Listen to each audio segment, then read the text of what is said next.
Kahit mga ilan. Di-deposit 10 per bag. Okay lang. Apat, magkano yun sa 130? Dalawa tayo. Ay, hindi. Para, kanin dalawa. Ito nga pong shampoo, isang Marlboro. Bawal magtinda ng Marlboro sa bahay. Ay, magkano ang tingin? Bawal daw bumili ang ano. Ako nga, nandito naman ako. Tita, yung pambalot para sa gift. Uy, Yung gift proper. dalawa na. Dalawa daw. Magkaparehas? Pero ka naman parang exaggerate. alin, 8 isa. Alin daw? Ito nang dalawang ito. Alin daw, tita. Kadami mo ngayong ano. Taon-taon ako maraming guys. Tita, dalawang shampoo, tita. Bili-bili ka ng gift wrapper, may pakrigalo ka na. Oo, yung baboy ko. Ha? 42. 42 na kanikang nakatayo. Anong kulay? Okay na yan? Okay na to. Yeah, okay na yan. 60 lahat. Bunotang pa kayong apat eh. Thank you. Wala. Pero wait lang.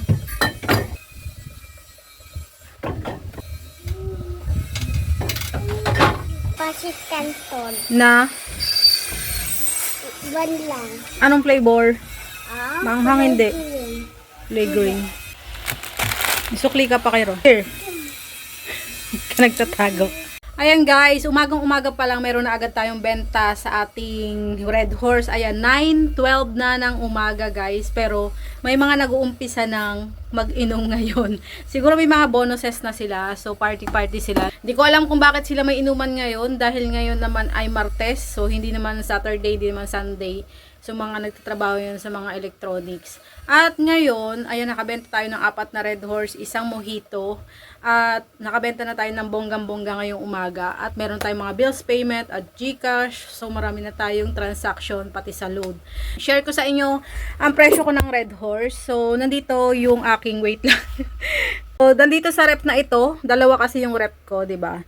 So dito sa kabila, ayan, dinikit ko lang siya dito sa parteng may plastic dito sa ibabaw. Ayokong dikitan dito kasi baka mga lawang. So tamad pa naman ako maglilinis. So ito, diyan ko lang siya dinikit sa mismong sticker ng pero plano ko tong tanggalin baka sa katagalan ay mga lawang. So nabili ko siya July 30, 2022. 22,000 with delivery fee, 'di ba, sa Royal Star. So nandito sa loob yung aking Red Horse. Ang presyo ko ng isang bote ay 130, 10 yung deposit, isang case 750, 110 ang deposit sa isang case. So dito yung nakalagay guys, yung aking Red Horse. Kung ano yung nakalagay dito, ayan, yun ang nasa loob. Ayan, nakalagay nasa loob, mga butter. Wala nga akong nalagay pa ng mga Coke na tol. Yun ang pinakamabenta. Dito rin nakalagay yung aking toyo. Tapos may alamang ako dyan. Meron tayo ditong mamahaling sibuyas na nagmura na ngayon. 160 na lang guys. Dati 300. Tapos dito sa kabila, ang nasa loob naman ito. Kung anong nakalagay dyan, kailangan tignan muna nila. Pag wala dyan, wag nila buksan para hindi sa kuryente. Tapos yung stock ko ng Red Horse nandito sa likod. Ito yung likod ko guys. Ayan. Medyo madilim lang. Ito yung CR natin. So, 3 case na lang langanin na sa delivery kasi Biyernes ang delivery. Tapos nandito sa labas yung ating mga basyo. Ayan, dito nakalagay ang ating mga basyo guys. So, isa-segregate pa natin, isusort pa natin yan para makapagpakarga. Wala na akong lemon. Ito. Tapos yung iba nasa pahiraman. Naman yun nga, may nag-deposit na 4. Tapos nasa rep yung iba. Yung aking Red Horse ay 3 case na lang. Pero usually yan ay 10 case yung stock ko niyan mga kasari. Bilis na lang yung maubos. Ang next delivery schedule ng truck ay Friday pa. Ngayon ay Martes. So siguro hindi aabutin yun ng Friday. At mapapabili ako sa bayan ng stock ko ng Red Horse pag naubos yun. Kaso nga lang mas mahal sa bayan mga kasari. Kaya pikit mata na lang tayong bibili kahit mas mataas yung puhunan.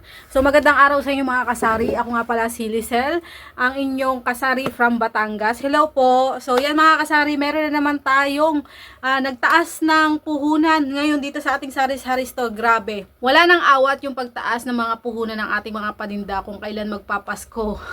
Pang Noche Buena na sana natin yung 500. Kaso idadagdag pa natin doon sa puhunan natin sa mga nagtaas. Biruin mo yung bigas na tinitinda ko dati na Master Chef, 1,420 na sa bayan. So hindi na ako bumili kasi baka hindi rin ma-afford ng mga tao, pero masarap talaga siya. So pinalitan ko na siya ng Marais mga kasari kasi mas mura yung 1,120 lang yung puhunan nun. So binibenta ko siya ng 53. At yan mga kasari, habang nag-scroll ako at nag-approve ng mga post ng mga kasari natin sa group of sari-sari store owners, may nakita ako doong price update na magkakaroon ng price increase. Ayan, nag-post siya na wala kasi akong ahente dito mga kasari. Although may ahente naman ako, kaso yung ahente na hindi talaga siya totoo kasi hindi naman siya nakakarating dito. Nakikiahente lang ako sa Red Horse. Wala siyang abiso at bago yung ahente namin ng Red Horse ngayon, hindi katulad nung nakaraan na close ko na, napapadalhan ako ng update na notice na katulad niyan. May abiso na lahat ng San Miguel products yata magtataas. So, ang price update, ang Red Horse na 1 liter, makinig kayo, ay 626 dati yung puhunan. Yan din yung bili ko doon sa truck pag bumibili ako sa truck. 104.33 ang isang bote noon. So, magiging ang presyo na niya ngayon ay 650 pesos na per case. So, 108.33 na ang isang bote. So, 4 pesos per bottle ang itataas ng Red Horse Litro effective January 1. So, yan lang ang binibenta ko. Wala akong mga San Mig Light. So, check nyo na lang dyan. So, i-update ko na rin yung presyo ko dito pag nagtaas na rin effective January 1 from 130.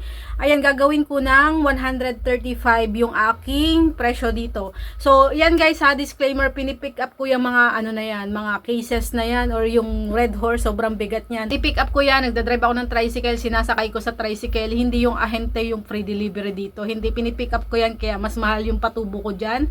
So, nag-e-effort talaga ako na mag-antay sa truck, pero dito sa wholesaler dito sa amin sa bayan, kung saan yung truck din na kinukuhanan ko ang nagdadala sa kanila or nagbabagsak ng Red Horse, 638 pesos yung benta nila ng Red Horse. So, mas mahal talaga dito. Kaya ako nagtsatsaga bumili sa truck para mas mapalaki yung kikitain ko dito. So, ito yung madalas nangyayari lalo na sa price increase sa mga katulad sa sigarilyo. Yearly, ganyan ang nangyayari. May mga wholesaler na nagtataas na agad ng presyo kahit abiso pa lang at hindi pa mismong effective date yung pagtaas ng presyo. Kunwari, January 1 ang effective ng pagtaas ng presyo.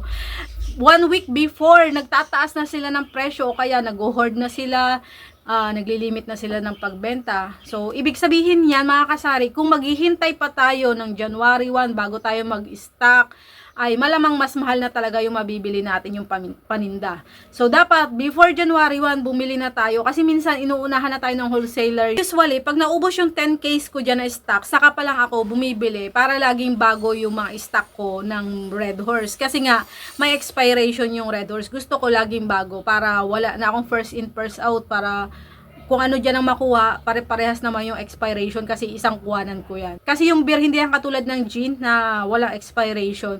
So, every week naman, nagruruta dito yung truck na kinukuhanan ko ng Red Horse. Walang problema sa pag-stock. Saka 10 case lang yung kayang ikarga nung tricycle ko. At yun lang din yung kaya kong i-drive kasi nga mabigat na pag sumobra na sa 10 case. Kasi katulad nga nasabi ko, ako yung nagdadrive ng tricycle. Medyo hirap na rin ako ngayon, parang gustong maligo ngayon sa sa Omega, sa sobrang sakit ng katawan ko. So yung mga kasari, yung iba kasi medyo binabash nila na bakit daw mag-stock, magtaas daw ng presyo kung magtataas yung puhunan. Parang gina-judge nila yung mga nag-stock ng maaga bago magtaas ang presyo. Kanya-kanya kasi tayo ng diskarte niyan. Kasi yung iba kasing negosyante, mas pinipili nilang sayang kasi yung kikitain mo ng doble, 'di ba?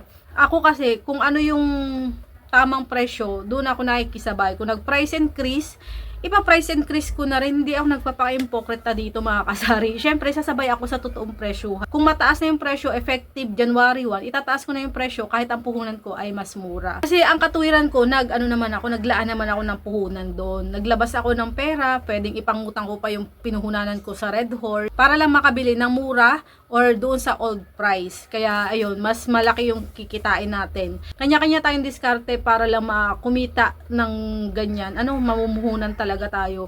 Pero fair pa yun. kahit naman saan wholesaler, sumasabay sila sa pagtaas ng presyo kahit old stock na yung mga paninda nila, di ba? So bakit nga ba ako nag-stock bago magtaas ang presyo? Una, mabenta talaga yung Red Horse dito sa amin. Merong ditong hindi siya makatulog kung hindi siya iinom ng Red Horse. So gabi-gabi umiinom siya ng Red Horse, kaya hindi ako nasi-zero sa isang araw na walang bumibili ng Red Horse. Lalo na ngayon, sobrang benta niyan. Plano ko sana mag-deposit ulit ng 5 case bago magpasko. Kasi ngayon, kaliwat kanan yung inuman, yung mga bonuses na yung mga magtatrabaho, kanya-kanya na silang party-party dyan, di ba? So, sinusulit nila yung holiday nila. So, stock tayo para hindi tayo maubusan. Kasi pag holiday, walang delivery, sarado yung mga tindahan minsan, di ba? So mas maganda yung ma-stock na tayo. So pangalawa, mas malaki yung kita mo. Kung makakabili ka ng mas mura tapos nagtaas ang presyo sa supplier, tapos susundin mo yung updated price, mas maganda yung tubo mo sa bawat bote.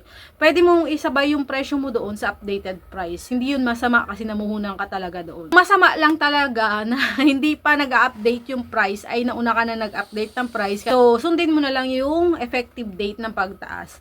So pangatlo mga kasari, hindi masama mag-stock kung mabenta. Hindi yan hoarding ha, hindi yan hoarding. Yung 10 case hoarding ba matatawag yan? Hindi kasakiman yan mga kasari. Nag-sacrifice ka, tulad nga sabi ko, nag-sacrifice ka ng puhunan dyan. Basta tama lang sa quantity yung i-stock mo. Ako, tama na yan sa 10. Yan na lang din talaga yung ano ko, mini-maintain kong stock or quantity. Kung mangyayari man na dapat ipapaubos ko yung stock muna na 10 case bago ako magpa-refill or magpakarga ng Red Horse.